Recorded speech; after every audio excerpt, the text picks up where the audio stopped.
welcome to Below the Hospital. I'm your host, Garland-Rhea Grisby Sr, Sterile Processing Manager at Sutter Health CPMC. In this podcast, I ask what some might call hard questions, but what I think are informative questions about the sterile processing profession. I would like to welcome to the show today, Tanya Magaña. Tanya is a Supplier Excellence Engineer for packaging at Solventum. She brings more than a decade of experience in quality and packaging engineering, and is also an integral part of Amy's Kilmer Innovations in Packaging, or KIP group. Today, folks, we are getting technical from a scientific engineer standpoint. So let's jump right in. Tanya, welcome to the show. Hey, thanks, Garland. I'm super excited to be able to speak with you guys and share some more background on the packaging realm. Let's go. So, could you describe the responsibilities and duties associated with your role as an engineer in the packaging industry? Absolutely. And I think this can vary between company and packaging because there's so many different aspects of packaging. And I can just explain that a little bit before I share what specifically I've supported in packaging. But there are opportunities to work in supplier space. Specifically a peel pouch or a film material, there would be a supplier, that would manufacture that material. So you could be focused specifically on a material base. You could perhaps be focused on procurement, where you're working within the company and sourcing different materials. Could be focused on packaging design or research, and where you're looking at different materials, looking at different sterilization modalities and the impacts of those packaging materials. So there's a lot of different niches within the packaging space, which is very exciting. However, there's a lot of, I'd say, tribal knowledge then that can be shared. My role specifically over the past few years has changed pretty drastically. I would say I'm a well-rounded engineer, and understanding the full value chain that a packaging material and or system would go through. And to take a step back to explain that, I've had experience with packaging testing. So all of our packages have to go through a rigor of tests to ensure that they're going to be able to maintain and ensure patient safety through the life cycle of that package. So I started out within packaging testing.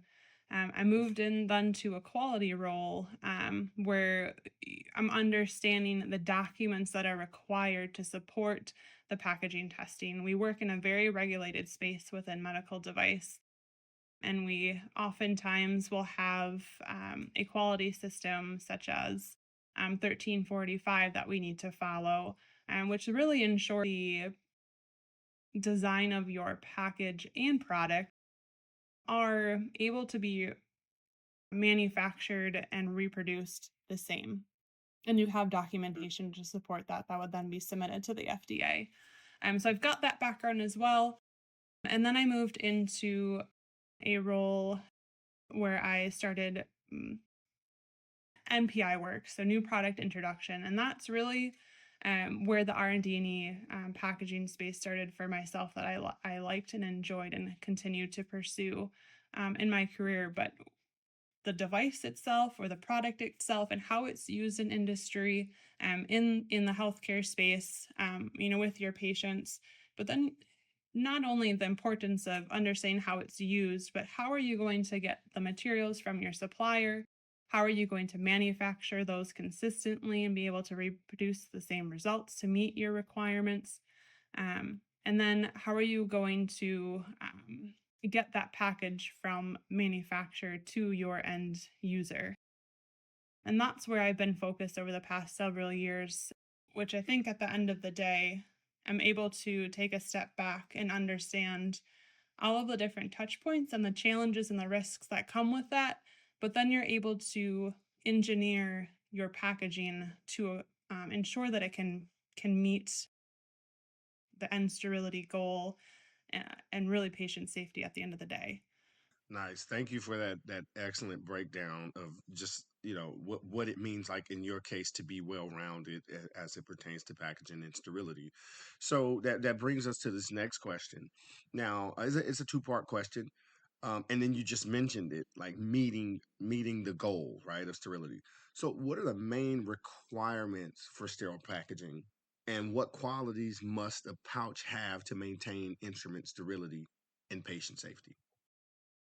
I'd say the main requirements for the sterile package is to maintain sterility. We don't want any breaches in our package, which then introduce bacteria, essentially microorganisms that can infect the patient. We know that there's a lot of challenges with patients' infections and can ultimately result in fatalities.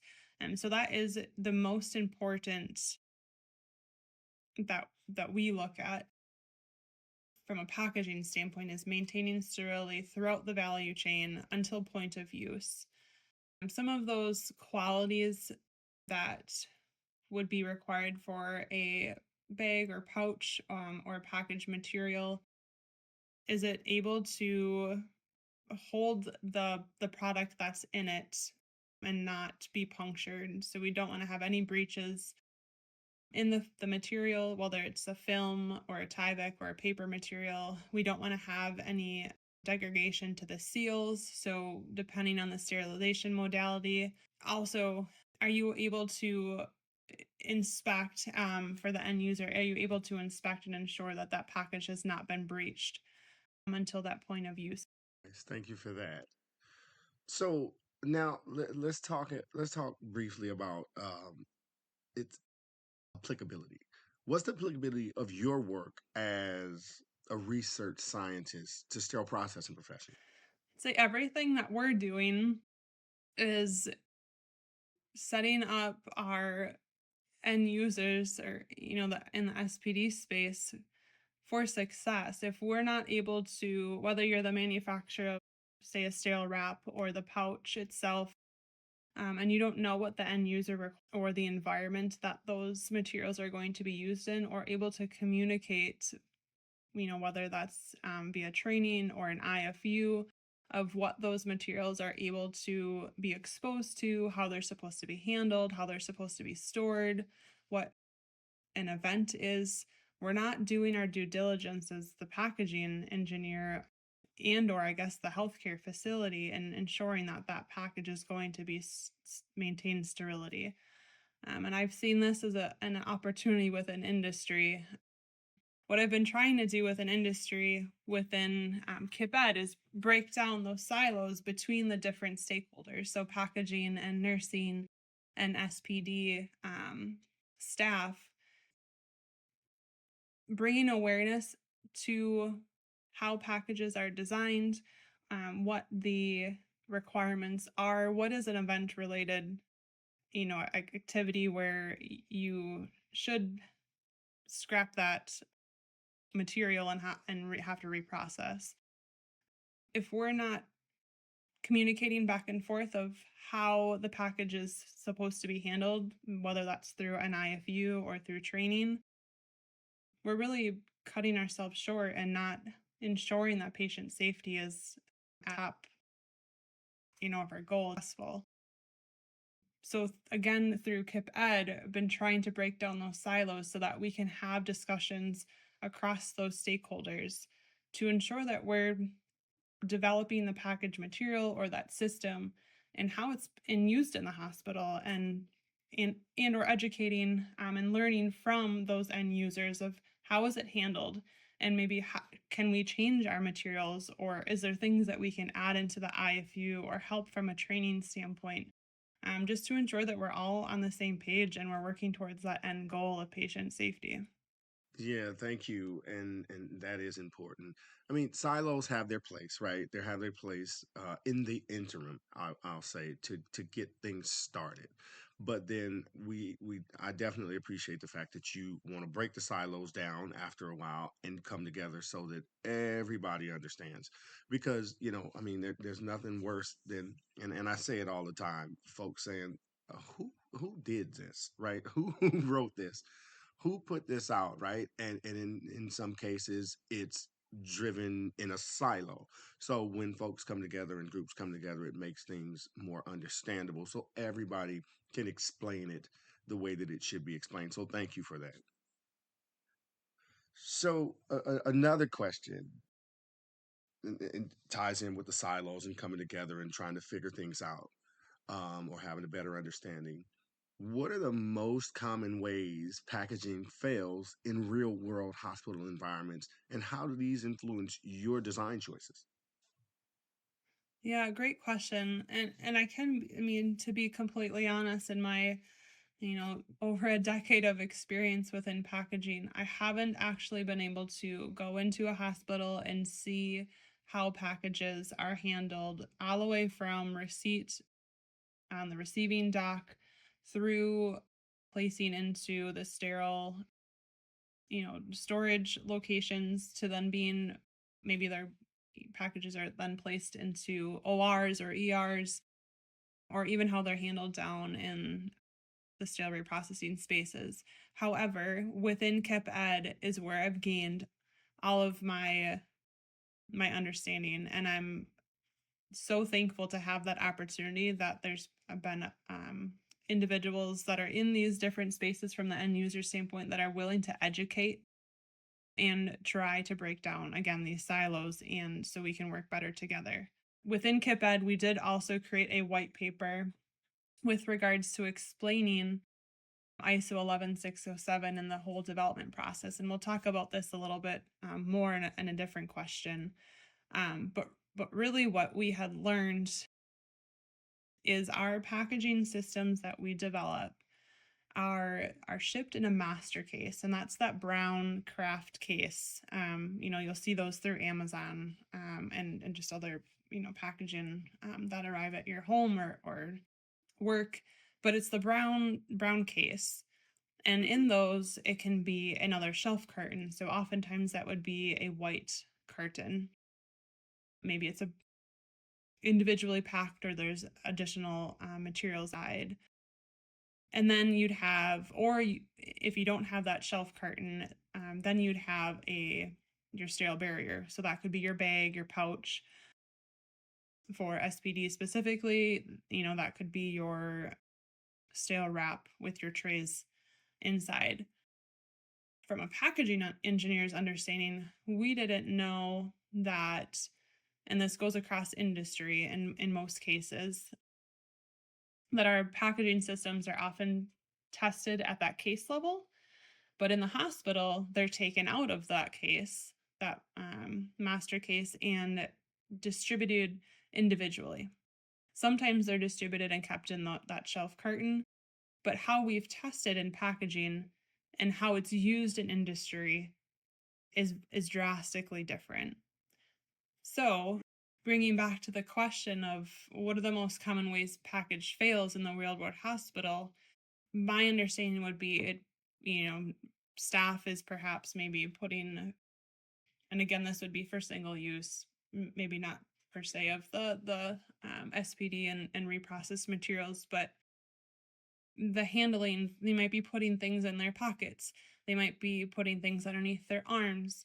And that's not how we've tested the materials or that systems. So there might be pinholing that could be introduced. There could be rolling or folding over of the pouch, and then you're creating channels in your seals. Things perhaps could be dropped on the floor, and if it's got two sterile wraps, how do you know which one, or if you need to reprocess the whole thing, or can you just take off that outer wrap and the inside is it's round filled, and then communicating it back to packaging, and it goes both ways. We should be asking those questions of how is this handled in the field, and then being able to share. In my experience, it's been challenging to get that exposure into the hospital space. Well, I'll tell you what, we need to get you into a hospital space so you can see it.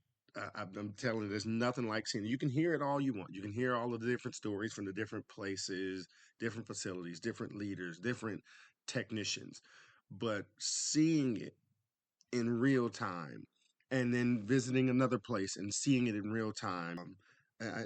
In talking to Amy Drosnock over the years, she would always say, "You've seen one hospital, you've seen one hospital. Even if they're sister facilities, they're different. So we got to get you to a facility or 10." You can plan for one, but that doesn't mean that's how they're all going to function. But at least from a baseline standpoint, we would understand what an event would be. We'd understand what to visually look for. Yep. From the end user side, from a packaging standpoint, we would be able to at least provide instruction via IFU or do a better job at training on that packaging system. So there's things that we can do to collaborate, knowing that there are challenges within hospital spaces due to limitations of space, due to different training, just, how they function differently. So with that, what role does data and feedback from SPD play in packaging design? Good question. So I think of this as maybe two different things. If we're looking at data from a technicals perspective of maybe we're having pouch seal failures, well, that could, if that's not communicated as a concern, or they're, if we're not testing in the healthcare space and that's being brought back to manufacturing, we don't know that that's an issue and perhaps maybe a manufacturing error.